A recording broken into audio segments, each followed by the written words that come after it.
સાણંદમાં PM મોદીનો ભવ્ય road show યોજાશે। 22,516 કરોડના માઇક્રોન ટેકનોલોજીના અત્યાધુનિક સેમિકન્ડક્ટર પ્લાન્ટનું કરશે લોકાર્પણ। પ્રધાનમંત્રી પ્રોજેક્ટની કામગીરીની કરશે સમીક્ષા। ઉદ્યોગ ક્ષેત્ર માટે આ પ્રોજેક્ટ ગેમ ચેન્જર સાબિત થશે। કેનેડાના પ્રધાનમંત્રી ભારતના 4 દિવસીય પ્રવાસે સોમવારે દિલ્હીમાં પ્રધાનમંત્રી મોદી સાથે કરશે મુલાકાત। ભારત કેનેડા રણનીતિક ભાગીદારીના વિવિધ ક્ષેત્રે પ્રગતિની થશે સમીક્ષા। પીએમ તરીકે કાર્નીની આ પહેલી યાત્રા। જૂનાગઢ જિલ્લામાં પણ મગફળીની ટેકાના ભાવે ખરીદી થઈ પણ ખેડૂતોને નથી મળ્યું પેમેન્ટ। તો મગફળી ખરીદી પૂર્ણ થયાને 1 મહિના બાદ પણ નથી મળ્યા રૂપિયા। સરકારી સિસ્ટમની મથામણમાં ધરતીપુત્રોના કરોડો રૂપિયા અટવાયા। મગફળીની ખરીદી પૂર્ણ થયા બાદ 7,000 જેટલા ખેડૂતોને નથી મળ્યું પેમેન્ટ। તો જિલ્લા પંચાયતના પ્રમુખ દ્વારા સરકારમાં કરાઈ રજૂઆત। તાત્કાલિક બાકી રહેલા ખેડૂતોને તેવા રૂપિયા મળે કેવી માંગ કરી। બનાસકાંઠા પંથકમાં ખેડૂતોનું મહાઆંદોલન રંગ લાવ્યું। કરોડોના ખર્ચે પાઇપલાઇન નાખી સરકારે મલાણા તળાવ ભર્યું। મલાણા તળાવમાં નર્મદાના નીર પહોંચતા ખેડૂતોએ ભાવ વિભોર બની શ્રીફળ વધેરીને જળદેવતાના વધામણા કર્યા। ગોંડલ માર્કેટિંગ યાર્ડના ધાણાની સિઝનની રેકોર્ડ બ્રેક આવક। હાઇવેની બંને બાજુ વાહનોની 3-3 કિલોમીટર સુધીની કતારો લાગી। યાર્ડમાં 1.5 લાખ ગુણી ધાણાની આવક થઈ। બીજી જાહેરાત ન થાય ત્યાં સુધી ધાણીની આવક બંધ કરાઈ।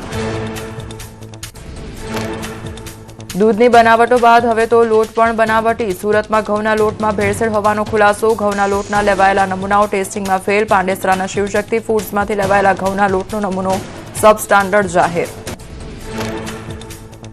મધ્યપ્રદેશના કુનો નેશનલ પાર્કમાં ખુશીના સમાચાર। માદા ચિત્તા ગામિનીએ ચોથા બચ્ચાને જન્મ આપ્યો। કેન્દ્રીય પર્યાવરણ મંત્રી ભૂપેન્દ્ર યાદવે સોશિયલ મીડિયા પર પોસ્ટ કરી આપી માહિતી। ભારતમાં ચિત્તાઓની સંખ્યા 39 થઈ।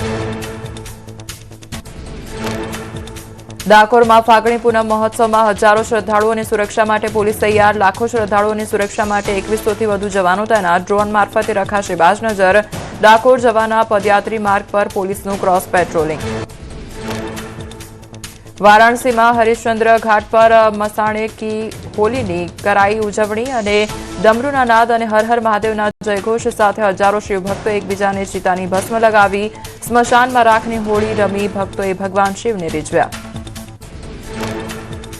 અયોધ્યામાં હોળીના ઉત્સવનો વિધિવત પ્રારંભ થયો। હનુમાનગઢીના નાગા સાધુઓએ હનુમાનજીને અબીલ ચડાવી આપ્યું હોળીનું આમંત્રણ। ઢોલ નગારાના નાદ સાથે સાધુઓએ ભવ્ય સરઘસ કાઢ્યું। પંજાબના જલંધરમાં આગામી હોળીના તહેવારને લઈને બજારોમાં જોવા મળી રોનક। શહેરની મુખ્ય બજારો રંગો અને વિવિધ પ્રકારની પિચકારીઓથી સજ્જ થઈ। પિચકારી અને વોટરગન માટે ભારે ભીડ જોતા વેપારીઓમાં ઉત્સાહ જોવા મળ્યો। ઉત્તરાખંડની રાજધાની દહેરાદૂનમાં 3 દિવસીય વસંતોત્સવનો ભવ્ય પ્રારંભ થયો। લોકભવન પરિસર રંગબેરંગી ફૂલો પરંપરાગત સજાવટથી ઝળહળી ઉઠ્યું। કાર્યક્રમમાં ફૂલપ્રેમીઓ કલાપ્રેમીઓની ભારે ભીડ જોવા મળી। ઉજ્જૈનમાં પૂર્વ ઉપરાષ્ટ્રપતિ જગદીપ ધનખડે મહાકાલના દરબારમાં શીશ ઝુકાવ્યું। ભસ્મ આરતીમાં સહભાગી થઈ આશીર્વાદ લીધા। પૂર્વ ઉપરાષ્ટ્રપતિએ નંદી હોલમાં બેસીને મંત્રોચ્ચાર સાથે ભગવાન મહાકાલની આરાધના કરી।